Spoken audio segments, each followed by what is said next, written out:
क्योंकि कई कथावाचक हैं जो 50 लाख रुपए लेते हैं।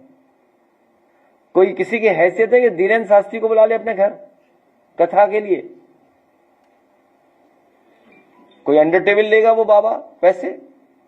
आप पता करवा लीजिए, अंडर टेबल नहीं लेते हैं वो धीरेन्द्र शास्त्री। क्या कथावाचक की पता कितनी कीमत होगी उनकी? फ्री थोड़े नहीं। समाजवादी पार्टी के मुखिया पूर्व मुख्यमंत्री अखिलेश यादव जी शुद्ध रूप से फ्रस्ट्रेट हो गए हैं। जिस प्रकार से अभी तत्काल में इटावा को घटना को लेकर हिंदुओं को लड़ाने का उन्होंने कार्य किया है, घृणित कार्य। अपने तो यादव और पंडित को लड़ाकर यादवों को उकसाकर और दंगा कराने का प्रयास उन्होंने किया और खुद एक पंडित जी के घर जाकर और भंडारा छक रहे थे। दूसरी बात, उन्होंने कहा बागेश्वर सरकार के ऊपर उन्होंने टिप्पणी किया कि सबसे ज़्यादा अंडर टेबल और वो दक्षिणा लेते उनको कौन बुला सकता है।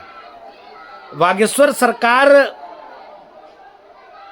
टारगेट उन्होंने किया है उनको, इसलिए बागेश्वर सरकार को उन्होंने टारगेट किया क्योंकि बागेश्वर सरकार हिंदुत्व पे कार्य करते हैं, सनातन पे कार्य करते हैं। उन्होंने छुआछूत ऊंच नीच सारे भेदभाव को खत्म करके हिंदुओं को एक होने के लिए लगातार प्रयासरत है और प्रयास करते हैं। ये दिक्कत है अखिलेश यादव जी को। अखिलेश यादव जी की ये दिक्कत नहीं है कि वो कथा कहने नहीं आ पा रहे हैं उनके घर।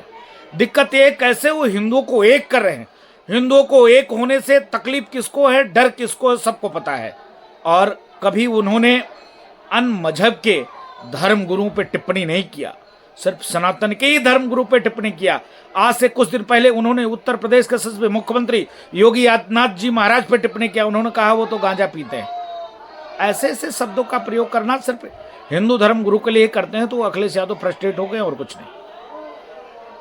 बिना जो है दक्षिणा दिए हुए किसी भी मेंबर को कोई भी एक विधायक की सीट नहीं दी जा सकती। और भला मनाइए इन सनातनियों का पैसा लेकर के भी, चाहे कितना भी कुछ भी करते हुए, लेकिन अगर सनातन का व्यक्ति धन भी लेगा तो कम से कम राष्ट्र के कल्याण के लिए लगाएगा। लेकिन आप जैसे कुंठित मानसिकता के लोग जिस तरह से पार्टी को आज कैसे हजारों करोड़ की संपत्ति, आप अगर आपने धन नहीं लिया तो कैसे कैसे हजारों करोड़ की संपत्ति आपकी पार्टी के पास फंड में जमा हो गई है, इसकी जांच होनी चाहिए। मैं उत्तर प्रदेश सरकार और भारत सरकार से निवेदन करना चाहता हूं कि तत्काल प्रभाव से ईडी की छापेमारी कराई जाए इन पार्टियों के ऊपर कि इन्होंने कितने अवैध रूप से कितनी टिकटों को बेच करके और धन को संग्रह किया है। जिस तरह से विद्वानों के ऊपर आज अगर इस राष्ट्र के अंदर संत और विद्वान नहीं होते तो आप जैसे नवाजी लाल की जो पार्टियां, जो सनातन के लोग, जो हिंदू सनातन के लोग जिस तरह से आपको वोट और मतदार का प्रयोग करते हैं, ये ढूंढने से भी पार्टियां आपकी नहीं मिलती। और आप जिन विधर्मियों को बढ़ाने का कुछ चक्कर कर रहे हैं, एक दिन कहीं ऐसा ना हो कि आप बिल्कुल गधे की सींग की तरह लापता हो जाए। जय हिंद, जय भारत। अखिलेश यादव जी ने भागवत प्रवक्ताओं के बारे में जो टिप्पणी की है ये बहुत ही निंदनीय है। मैं उनसे पूछना चाहता हूं कि आपने कभी भागवत क्यों नहीं कराई? जो भी प्रवक्ता भागवत करते हैं, जजमान अपनी स्वेच्छा से उनको पैसा देते हैं।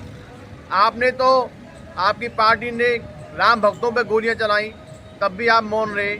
आपने हज हाउस बनवाया, करोड़ों रुपये का जो हज हाउस बना उसमें सनातनी हिंदुओं का टैक्स का पैसा लगा है।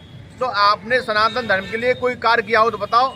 आपने तो हमेशा सनातन के विरोध में ही कार्य किए हैं। आपकी पार्टी ने हमेशा सनातन धर्म के मानने वालों को प्रताड़ित किया है। तो आप ऐसी बातें नहीं करें। अखिलेश यादव जी हमेशा से ब्राह्मण विरोधी रहे। तो आपको हम यही कहना चाहते हैं कि इस तरह की यदि आप बात करेंगे तो हम अपनी वोट बैंक की ताकत से आपको चुनाव के वक्त सबक सिखाएंगे।